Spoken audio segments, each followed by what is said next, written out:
Father and Sons Power Equipment is we used to be a not-for-profit organization. Just recently we crossed over into the for-profit world to increase our impact, actually, by not losing our social impact, which is we train, hire, and develop youth with barriers to employment. So any kid that's on a path to recovery, we'll try and bring them in and we'll start developing them on the tools, that fixing small engine equipment. So they'll work with Ron or myself or on the front desk with Jaden, who himself was recovering, and they'll learn necessary traits and develop their character in order so that they can increase their impact in the community. So this is it. This is paradise. This is where the magic man Ron works. We decided to stuff Ron in the corner. Can you say hi? Yeah, you can say hi to Ron. Ron doesn't bite. Hi. So I'm always trying to find other like-minded organizations like Seasonal Impact or other people that we can work close with by repairing their equipment, efficiently and on time and all of that, but at the same time carry some of that social responsibility that we want to give back to our communities and things like that. Yeah, one of the things we found from the first couple meetings with Jason is that we shared a lot of values with our how we deal with our people and who we have as our employees, where we want people to be better when they leave, no matter what they do, personally and professionally. So Jaden, who works for Jason up front, I didn't know Jaden before, but I know just from talking to Jason where he's come from and what he's done and the responsibility that he's now taken on here and who he is to Jason's business. It's pretty cool to see that transformation and hear about it. And to me, that's what it's about more than anything. Trying to convince Jaden, like, have you considered your future?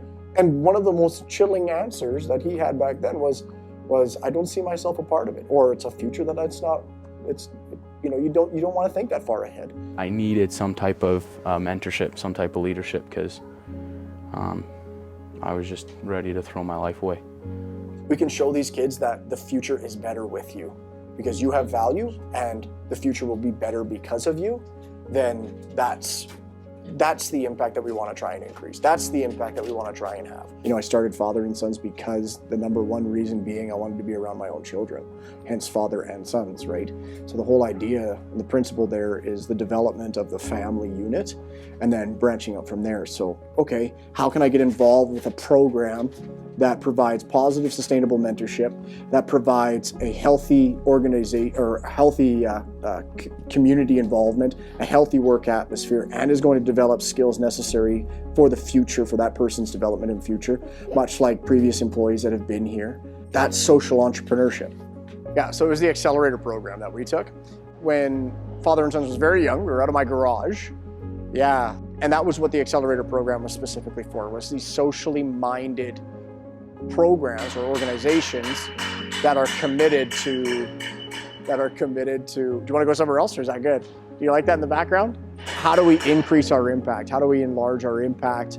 And is it possible? Is it even possible to do a social entrepreneurship, right? Which a lot of people will look at and say, no, it's not possible. You have to be about your bottom line. You have to be focused specifically on gross profits. And yes, you do. But there are ways that we can incorporate, and I think Momentum helped develop those missional purposes within our organization and within those that we were working with as well. To me, it's a no-brainer. I think for so long we've gone away from like the small mom and pop kind of shops now. We get to know the people that are here.